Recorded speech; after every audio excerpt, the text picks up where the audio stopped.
எப்பவுமே மேஷம் அப்படிங்கிறது நெருப்பு. எந்த அளவுக்கு நெருப்போ அந்த அளவுக்கு தர்மம். தர்மம் அப்படிங்கிற வார்த்தைக்கு ஒரு அர்த்தத்தை கொடுக்கக்கூடியதே இந்த மேஷ ராசி மேஷ லக்ன ஆண்கள். அவங்களுடைய வாழ்க்கையே அதுக்கு ஒரு அடையாளம். உன்னோடது ரொம்ப அராஜகமா இருக்கு, நீ ரொம்ப முரடனா இருக்க, ரொம்ப மூர்க்கனா இருக்க, சமுதாயத்தில் ஒத்து போக மாட்டேங்கிற, சொசைட்டினா அப்படிதான் இருக்கும், ஒரு மாதிரி நம்ம தான் பேலன்ஸ் பண்ணி நம்ம தான் வளைஞ்சு நம்ம தாழ்ந்து தான் போய் தான் இந்த வாழ்க்கையை நடத்தி ஆகணும், நீ இந்த உலகத்துல வாழ தகுதி இல்லாதவன் அப்படின்னு சொல்லி இவருடைய இந்த நியாயத்தை தர்மத்தை நிலைநாட்டக்கூடிய அந்த பண்பையே குற்றமாக சாட்டி அவரை விட்டு விலகிறார். தன்னுடைய நண்பன் தன் உடன் இருப்பவன் ஏமாற்றப்படுகிறான் அப்படிங்கிறத நிலைநாட்டி அந்த ஏமாற்றத்திலிருந்து அவங்களுக்கு ஒரு விடுவிப்பை ஏற்படுத்தி கொடுப்பாங்க. அந்த குணத்தையே இந்த மேஷ ராசி மேஷ லக்ன ஆண்களுடைய இந்த மேன்மையான குணத்தையே இந்த சமுதாயம் அவர்களுக்கு எதிராகத்தான் முன்வைக்குது. நீ இப்படி பண்றது தவறு, இந்த உலகமே அப்படிதான் இருக்கு, நீ என்ன புதுசா நியாயத்தை நிலைநாட்டுறியா, கூட நான் சேர்றதே வேஸ்ட்டு, கூட பழகிறதே வேஸ்ட்னு சொல்லி அவங்க விட்டு விலகி போயிடுறாங்க. நாடாக இருந்தாலும் குடும்பமாக இருந்தாலும் தங்களை அழித்து கொண்டு மற்றவர்கள் ஒளி தரக்கூடியது எல்லாமே இந்த மேஷ ராசி மேஷ லக்ன ஆண்கள் தான் என்று சொன்னால் அது மிக இல்லை. நான் ஒரு விஷயம் சொல்றேன், இந்த மேஷ ராசி மேஷ லக்ன ஆண்கள் மட்டும் இந்த பூமியில இல்லைன்னா இந்த நாட்டுக்கோ இந்த மக்களுக்கோ இந்த சமுதாயத்துக்கோ பாதுகாப்போ ஒரு அரவணைப்போ இல்லாமலே போயிடும்.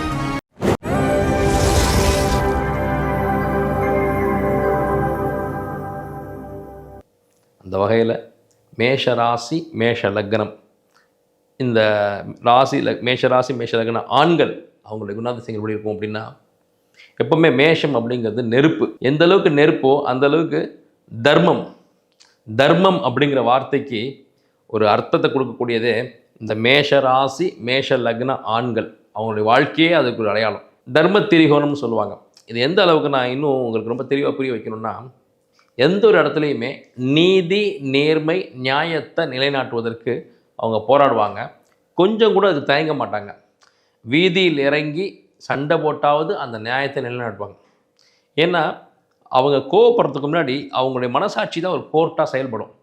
ஒரு விஷயத்தில் கோவப்படுறதுக்கு இறங்குறதுக்கு முன்னாடி அது எந்த இடமா இருந்தாலும் சரி, நடு ரோட்டாக இருந்தாலும் சரி, கோர்ட்டாக இருந்தாலும் சரி, ஒரு வீடாக இருந்தாலும் சரி, ஒரு பஞ்சாயத்தாக இருந்தாலும் சரி, ஒரு நிமிஷம் ஒரு செகண்ட் தன்னுடைய மனசாட்சியை கேட்டு பார்ப்பாங்க.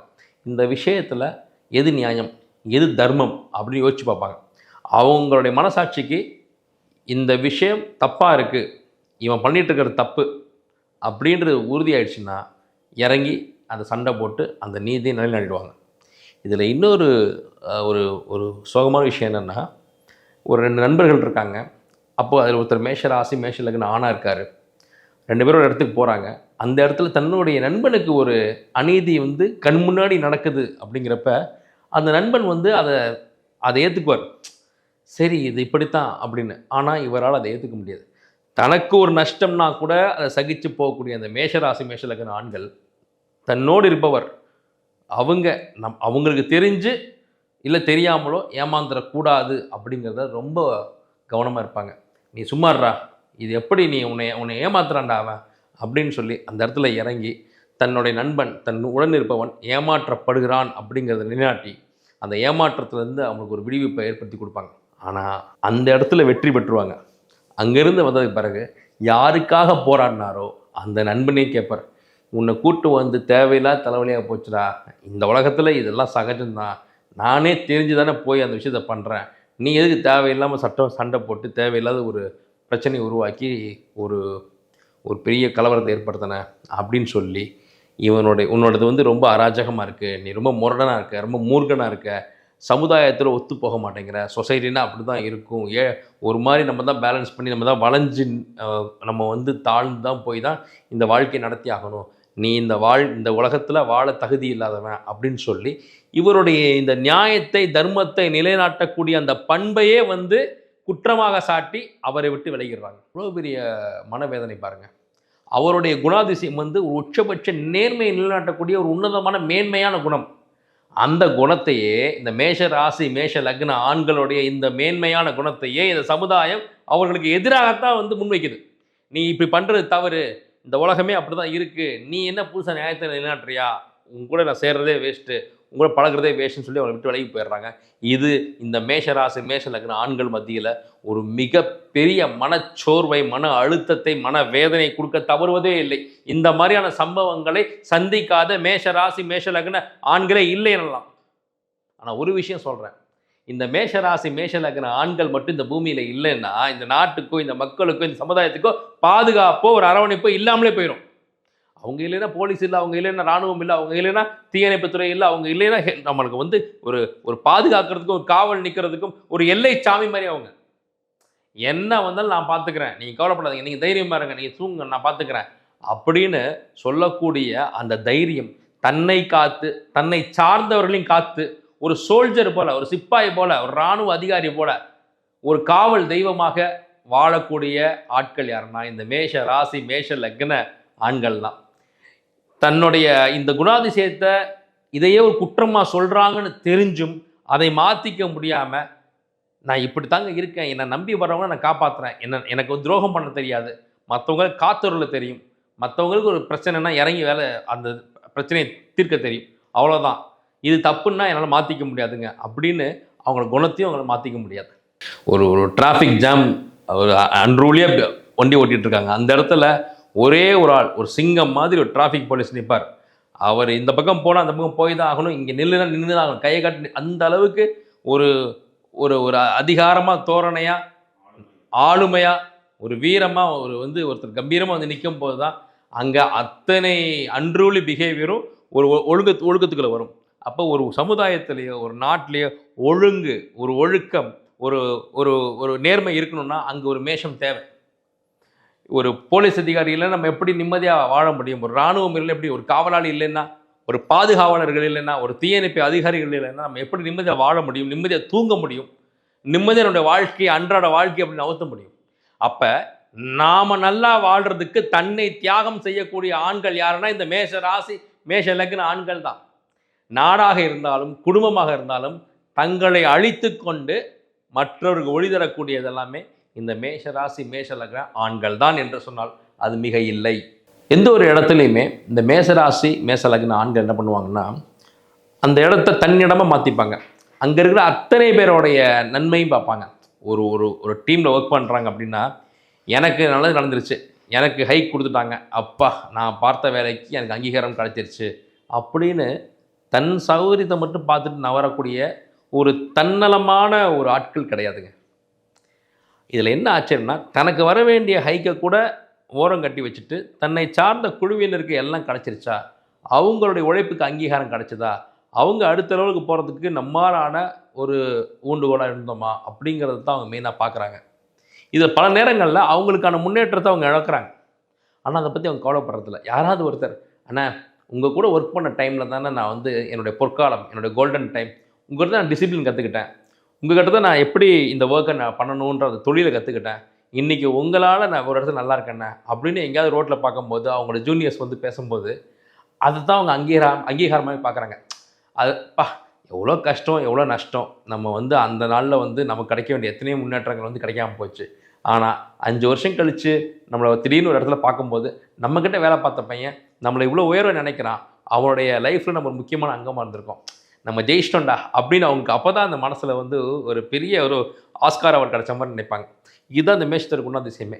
கொஞ்சம் புகழ விரும்புவாங்க, தன்னை புகழ்ச்சியை பேசணும்னு. ஆனால் அதுக்கு தகுதியான ஆட்களும் கூட அவங்க சாக்ரிஃபைஸ் பண்ணுறாங்க இல்லையா, அப்போ அந்த பாராட்டையும் அந்த நன்மதிப்பையும் எதிர்பார்க்குறது தவறு இல்லை தானே. அப்படி ஒன்று கிடைக்கும்போது அவங்கள வாழ்க்கை முழுவதும் இதே மாதிரி மற்றவங்களுக்கு ஒரு உதவிகரமாக நம்ம இருக்கணும் அப்படிங்கிற அந்த உணர்வை அவங்களுக்கு கொடுத்துரும். இன்றைக்கும் சொல்கிறேன், இந்த மேசராசி மேச லக்ன ஆண்கள் பார்த்திங்கன்னா குடும்பத்துக்காக பல தியாகங்களை செய்வாங்க. பொதுவாகவே ஆண்கள் எல்லாருமே குடும்பத்துக்காக வாழ்கிறவர்கள் தான் பெரும்பான்மை. ஒரு 80-90% மேலே குடும்பத்துக்காக நிற்கிறவங்க தான் ஆண்கள். அதில் ஒரு படி மேலே தான் இந்த மேஷராசி மேஷ லக்ன ஆண்கள். தன் மனைவியை சந்தோஷமாக வச்சுக்கணுங்கிறதுக்காக பல்வேறு போராட்டங்களை செய்வாங்க, தியாகங்களை செய்வாங்க. சில நேரங்களில் லோனோ கடனோ கூட வாங்கியிருப்பாங்க. இதில் ஒரு விஷயம் என்னென்னா, ஒரு கட்டத்தில் அந்த லோனையோ அந்த கடனையோ பிடிச்சி இழுத்துக்கிட்டு இருப்பாங்க. யோசித்து பார்த்தா அந்த லோனோ அந்த கடனோ அவங்களுடைய சந்தோஷத்துக்காக வாங்கியிருக்க மாட்டாங்க. மனைவியை சந்தோஷமாக வச்சுக்கிறதுக்காக அவங்களுக்கு பிடிச்ச பொருட்களை வாங்கி தர்றது, அவங்களுக்கு நகை வாங்கி தர்றது, அவங்கள ஒரு இடத்துக்கு கௌரவமாக கூட்டிகிட்டு போகணும், எங்கள் வீட்டுக்கார் என்ன நல்லா வச்சுருக்கிறாருன்னு அவங்க தெரிஞ்சுக்கணுங்கிறதுக்காக வாங்குற கடனாக கூட இருக்கும். சில உச்சகட்டமாக என்ன ஆகும், நீ ரொம்ப கடன்காரனாக இருக்க, நீ நிறைய லோன் வாங்கிட்ட அப்படின்னு யாருக்காக எந்த மனைவிக்காக வாங்கினாங்களோ அந்த மனைவியே இவரை வந்து நீ சம்பாதிக்க லாயக்கு இல்லாதவன், வெறும் கடனை வாங்கி வச்சிருக்கிற, எப்போ பார்த்தாலும் கடன்காரனாகவே இருக்குன்னு சொல்லி அவங்கள விட்டுட்டு வெளியே போகக்கூடிய ஒரு சூழல்லாம் இந்த மேஷராசி மேஷலக்ன ஆண்கள் கடந்து வரக்கூடிய ஒரு சூழல்லாம் ஏற்பட்டிருக்கு. அதே போல் தன்னுடைய பிறந்த வீட்டில் பார்த்திங்கன்னா இந்த மேஷலக்ன ஆண்கள் பார்த்திங்கன்னா இயல்பிலே 12 ராசியிலே தலை ராசி அவங்க இல்லையா? அப்போ ஒரு தலைமகனுக்குரிய பண்பு தான் அவங்களுக்கு இருக்கும். அதுலேயும் பார்த்திங்கன்னா கடகத்தில் இவங்களுடைய ராசியாதிபதி நீசமாக இருக்கார். அப்போ தன்னுடைய தாயார் வந்து ஒரு சொத்து பிரிக்கக்கூடிய இடத்துலையோ இல்லை ஒரு ப்ராப்பர்ட்டி அமையக்கூடிய இடத்துலையோ, தம்பி நீ நல்லா தானே இருக்க, நீ எப்படினாலும் பொழைச்சிக்குவ. அது உண்மையும் கூட. மேஷராசி மேஷலக்னம் எங்கே தூக்கப்பட்டாலும் பொழைச்சிக்கும். அது யாருக்கிட்டையும் பிச்சை எடுக்காது, யார் கையும் போய் ஏந்தாது. எப்படினாலும் மானம் ரோசம் மரியாதையோட கர்வமாக வாழ்ந்துடும். எங்கேயாவது போய் மூட்டை தூக்குமே தவிர யாருக்கிட்டையும் போய் கையேந்தாது. கடன் வாங்குவாங்க, நான் திருப்பி கொடுத்துட்றேன், என்ன வட்டியோ சொல்லுங்கள் அப்படின்ட்டு அதிகாரமாக போய் தன்னுடைய பலத்தை காட்டி கடன் வாங்கிட்டு வருவாங்களே தவிர, கைமாற்று வாங்கிட்டு வருவாங்களே தவிர, யாருக்கிட்டையும் பிச்சை கேட்குறதோ யாரையும் ஏமாற்றி சாப்பிட்றோன்னு நினைக்காது. அப்போ அவங்கள பெற்ற தாய்க்கு தெரியும், இது வந்து கெட்டிக்கார பிள்ளை, இது எங்கேனாலும் பொழைச்சிக்கும் அப்படின்னு சொல்லி அந்த அம்மா பெற்ற தாயை வந்து என்ன சொல்லுவாங்க, நீ நல்ல திறமைசாலிப்பா, நல்லா சம்பாதிப்ப, நீ எப்படியும் வாழ்ந்துடுவ, தம்பி பாரு அவன் வந்து சின்ன பையன், அவனுக்கு விவரம் தெரியாது, கிட்டத்தட்ட ஈக்குவல் ஏஜாக கூட இருப்பாங்க, 1 வயசு 2 வயசு வித்தியாசத்தில் இருப்பாங்க, அவருக்கும் எல்லா திறமைகளும் இருக்கும். ஆனால் இந்த தாயார் வந்து மேஷராசி மேஷலக்ன ஆண்கிட்டத்தில் வந்து சிபாரிசுக்கு வருவாங்க, தம்பிக்காண்டி இல்லை தங்கைக்காண்டி. அவனுக்கு நீ இதை விட்டு கொடுத்துரு, இல்லை அவளுக்கு இதை விட்டு கொடுத்துரு, இந்த ப்ராப்பர்ட்டி மாதிரி நீ நிறைய ப்ராப்பர்ட்டி நீ வாங்குவேன், ஆனால் இந்த ப்ராப்பர்ட்டி வந்து நீ அவனுக்கு எழுதி கொடுத்துருப்பா அப்படின்றப்போ ஒரு கணம் கலங்கி நிற்பாங்க. ஏன்னா அவங்களும் மனுஷங்க தானே, என்னடா இது நமக்கு வரும்னு நினச்சிருந்தோம், இந்த பூர்வீக சொத்து ரொம்ப நாளாக நம்மளும் இந்த ப்ராப்பர்ட்டியை பாதுகாக்கிறதுக்காக நம்மளும் உழைச்சிருக்கோம். இப்போ ஒரு வயல் இருக்குன்னு வச்சுக்கலாம், அந்த வயலை வந்து அப்படியே போட்டிருந்தா அது ப்ராப்பர்ட்டியாக இருக்காது, அதுக்கு ஏதாவது ஒன்று நம்ம கவனிச்சே தானே அந்த அந்த வயலோ நிலமோ வந்து நல்லா இருக்கும். அப்போல்லாம் இவருடைய உழைப்பை பயன்படுத்தியிருப்பாங்க. அண்ணன் பார்த்துக்கிறாரு, திடீர்னு அது யாருக்கு போய் சேரணுங்கிறப்ப, இது உனக்கு எதுக்குப்பா, இது தம்பி கொடுன்னு சொல்லும்போது மனசில் உள்ள வந்து ஒரு மாதிரி பொங்கி எழும், நான் இதுக்காக கொட்டியிருக்கிறேன்னே, இது எனக்கு வச்சுக்கலாம்ன்றப்போ நீங்கள் இப்படி சொல்கிறீங்கன்னு. ஆனால் சொல்கிறது தாயார், கேட்குறது தம்பிக்காக இல்லை தங்கைக்காகன்றப்ப அதை அந்த அதிர்ச்சியோ அந்த அந்த ஒரு விரக்தியவோ ஒரு துளி கூட முகத்தில் காட்டிக்காமல், சரிம்மா இது எதுக்கு நீ கேட்குற, பத்திரத்தை போடு, நான் எங்கே கையெழுத்து போடணுமோ கையெழுத்து போடுறேன் அப்படின்னு சொல்லிட்டு தன்னுடைய துக்கத்தையோ தன்னுடைய அந்த வேதனையோ ஒரு துளி கூட வெளியே காட்டிக்காமல் நீட்ட இடத்துல கையெழுத்து போட்டு அந்த இடத்துல தர்மத்தை நிலைநாட்டிட்டு போயிடுவாங்க. சகோதரனுக்காக இழக்கிறது, தாயை சொல்லையும் தட்டாமல் இருக்கிறதுன்னு ஒரு மாதிரி திருப்பி கேள்வி கேட்கறது வரைக்கும் நல்லவங்க, கேள்வி கேட்டோம்னா கெட்டவங்க. அப்போ இவங்க அந்த இடத்துல ஒரு சூழ்நிலை கைதியாக மாறி அம்மாவுக்கும் நல்ல பிள்ளையாக இருந்து கூட பிறந்த அண்ணன் தம்பிகளுக்கும் நல்ல பிள்ளையாக இருந்து இவர்கள் ஒரு தியாகியாகவோ தர்மம் செய்யக்கூடிய ஒரு தர்மத்தின் தலைவனாகவோ தான் அவங்க வாழ்கிறாங்க.